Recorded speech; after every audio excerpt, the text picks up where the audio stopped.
Hi, welcome to you as we together look at Luke's Gospel, chapter 13, verses 1 through 9, and the text of this is in the description box under this video. You'll see straight away that there are sort of three portions. There's the question of the Galileans' blood sacrifice, the question about the Tower of Siloam and people being crushed, and finally the parable of the fig tree. This comes in a portion of Luke's Gospel where we hear teaching of large crowds, and the text is peppered with parables and events, and this is just a couple of them. But we have Jesus addressing somebody who's come to tell him about the Galileans' blood being mixed with the sacrificial blood. As well as being gory, this is a religiously difficult issue for Orthodox Jewry because the mingling of blood is absolutely ritually untenable. So it is revolting on every level, and the way that people often deal with things like that, terrible things that happen, is try to virtue themselves away from the empathy that might naturally occur. In other words, that these people had done something to invite that disaster on them, or it wouldn't have happened. So this is a question of theodicy. How do bad things happen in God's good world? The Tower of Siloam is the same thing, and Jesus points this out.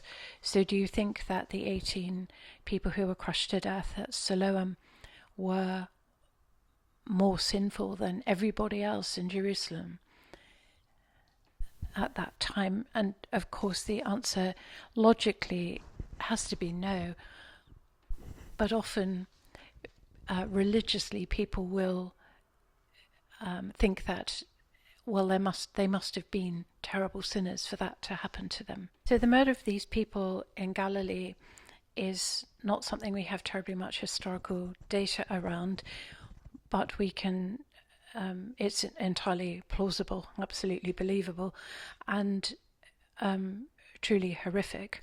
And Jesus is linking it back to something that everybody heard of and everybody knew about, which was the collapse of the Tower of Siloam, helping them to see that the theodicy that they jumped to is not effective, and he's going to go on with the parable of the fig tree. Before we go there, though, the Tower of Siloam has a lot of deeper resonations. It was built originally by Hezekiah. We hear about him in Second Book of Kings and Second Chronicles. Generally accepted to be a righteous king. He opened the temple up again where his father had literally nailed it shut, and he restored the Passover and Jewish practice. He also did some building and fortifying of Jerusalem, and including the pool of Siloam and the spring that fed it inside the city walls, allowed the city of Jerusalem to withstand siege. And so he built this sort of extra and very strong bit that had lovely arches on the inside so people could access the water.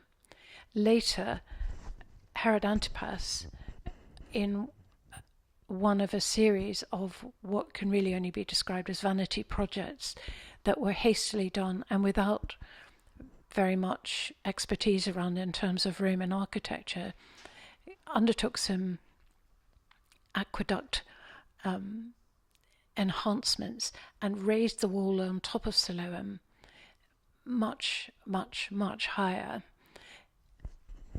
partly to look grand, and partly it was a rediversion of some of the water. The local population were sort of press-ganged into working on these projects, and it wasn't well built and fell down and killed 18 people. But Jesus' hearers, especially the educated ones, and especially as well the perhaps less well educated but religious ones, would have known about Hezekiah, his father and his son who murdered Isaiah. This crashing down of the Tower of Siloam under Roman leadership may have looked like a sort of justice, a bolt from God's fingertip to punish the vanity. But people died, and so the theological rationale for some people is that therefore they were sinners. Jesus is clearly pointing out that while they may have been sinners, because who isn't, that they weren't the worst of the worst or anything like that. Rather than trying to apportion blame for the awful events on God and the sinfulness, rather to prepare oneself for one's death, which is exactly the same as preparing oneself for one's life. Jesus is not saying here, if you don't repent, then these bad things will happen to you too, but rather, if you don't repent, then you'll die as they did, lacking that state of grace that he's calling us to, the deep knowledge of the love of God and living in the life of Christ. And so we come to the fig tree, which is not bearing any fruit. So pretty useless, I think, in terms of an agricultural community, to leave a tree for another year when it hasn't given fruit in the year it was expected to. A year is a long time. Normally it would be dug up, and a plant that was in better health and thriving better would replace it. Because even if it produces fruit the following year, it's always going to be behind the rest of the crop. It would take about 10 years for it to catch up and be as healthy. From an orchard grower's point of view, there's no point waiting another year. But from God's point of view, there is. Hear about this patient and merciful approach, more tending, more feeding, everything done to help this tree thrive and produce the fruit. So God is not so much an orchard grower as a nature lover.